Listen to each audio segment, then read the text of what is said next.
আসসালামু আলাইকুম। তোমরা কেমন আছো? আশা রাখি ভালো আছো। আজ অনেক দিন পর আবার একটি ভিডিও নিয়ে হাজির হলাম।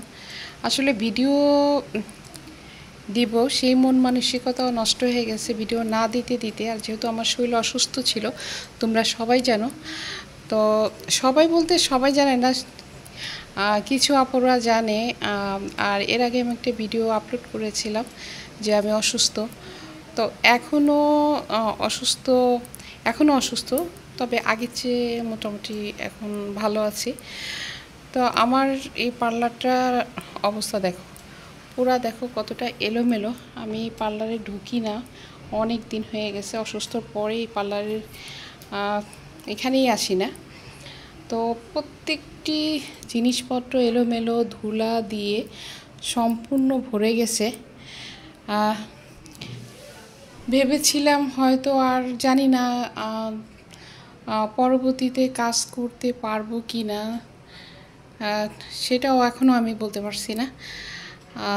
তবে আগের চেয়ে আল্লাহর রহমতে অনেকটা সুস্থ, অনেকটা স্বাভাবিক।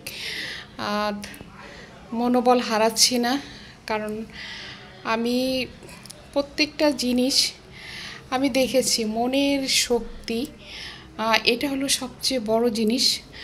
মনের দুর্বলতা যদি থাকে তখন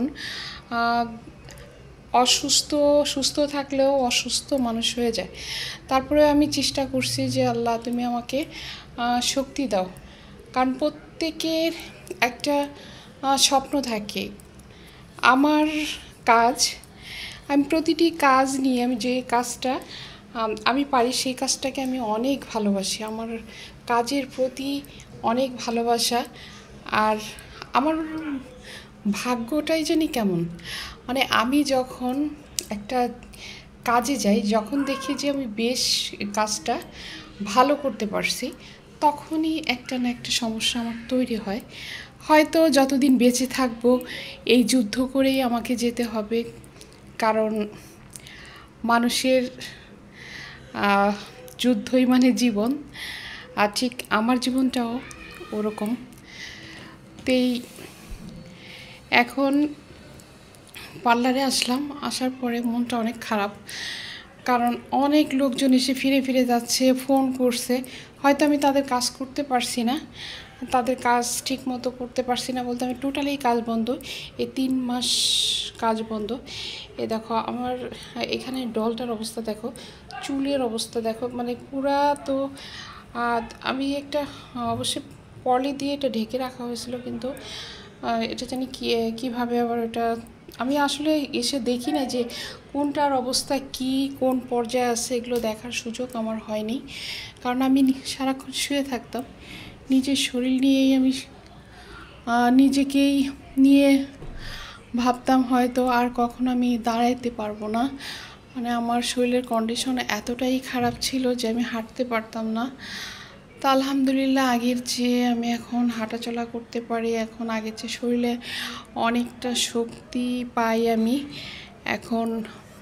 কিন্তু খুব কষ্ট হয় যে সাজানো গোছানো কোনো জিনিস যখন থাকে, সেই জিনিসটা যদি এলোমেলো হয়ে যায় তখন খুব খারাপ লাগে যে আসলে আমি কতটুকু করতে পারবো, কতটুকু কাজ করতে পারবো। আর আমার পার্লারটা নিয়ে আমার অনেক স্বপ্ন ছিল। মাঝখানে আমি অসুস্থ ছিলাম, মাঝেও আমার এই অসুস্থতার কারণে পার্লারটা বন্ধ রাখতে হয়েছিল প্রায় 3 বছর। 3 বছর পর আবার নতুন করে আবার সব কিছু আবার স্বাভাবিক করার জন্য চেষ্টা করছে, আবার সব কিছুই স্বাভাবিক হয়ে গেছিল। কিন্তু এই যে মাঝখানে আবার 3 মাস, এই 3 মাসের মতো আমি অসুস্থতার জন্য আমি কিছু করতে পারি না। সবচেয়ে কষ্ট হয় লোকজনগুলো এসে আমাকে যখন ফোন করে আমি কাজ করতে পারছি না, খুব খারাপ লাগে। দেখো প্রতিটা জিনিসে ময়লা হয়ে গেছে, এগুলো সব পরিষ্কার করতে হবে, কারণ কবে থেকে কাজ করব জানি না। আবার প্রোডাক্টে ধুলা, একদম পুরা ধুলা, হাতে লাগছে ধুলাগুলো। এখন এগুলো কাউকে দিয়ে পরিষ্কার করাবো, কারণ আমি আমার খুব কষ্ট হচ্ছে যে আসলে কি করব। মানে যখন আমি অসুস্থ ছিলাম তখন ভেবেছিলাম আর হয়তো আর আমি কোনো কাজই করতে পারবো না, আমি কোনো কাজ হয়তো আমার দ্বারা সম্ভব না। তারপর আস্তে আস্তে যখন সুস্থতা ফিল করছি তখন মানুষ বলে না একদিন বেঁচে থাকলে স্বপ্ন দেখে, তাই আমার অবস্থানটা ঠিক সেরকম হয়েছে যে আমি যখন আমার সুস্থতা ফিল করি তখন আমি স্বপ্ন দেখতে থাকি। আসলে স্বপ্ন দেখতে তো মানুষের মানে নাই, প্রত্যেকেই স্বপ্ন দেখে কিছু না কিছু করার, কিছু না কিছু করতে চায়। আর এগুলোর উপরও ময়লা পড়ে গেছে, প্রোডাক্টগুলোর উপর। আর ঠিক আমার অবস্থানটাও সেটা হয়েছে। আমি আসলে কী বলবো, ভাষাও খুঁজে পাচ্ছি না। তবে চেষ্টা করব হয়তো সামনের দিনগুলো ভিডিও দেওয়ার জন্য, কারণ আমার চ্যানেলটাও আমার একটা ভালোবাসার কারণ আমি এই চ্যানেলটা একটু একটু করে দাঁড় করছি, অনেক কষ্ট করে, অনেক এই পর্যন্ত আসতে পারছি অনেক কষ্ট করে। এখন আজ 3 মাস হলো আমি নিয়মিত ভিডিও আপলোড করতে পারি না। ভিডিও আপলোড না করতে পারলে চ্যানেলটা কিন্তু ডাউন হয়ে যায়, সেটা হয়তো যারা ইউটিউবার সবাই জানে যে নিয়মিত যদি আমি ভিডিও না দিতে পারি তখন চ্যানেলটা ডাউন হতে থাকে। তো এখন আসলে ভাগ্যর উপর তো কিছু করার নেই, কারণ আমার ভাগ্যটাই এরকম যে যখন একটু সফলতার মুখ দেখি তখনই একটা না একটা কিছু হতে থাকে আমার সাথে।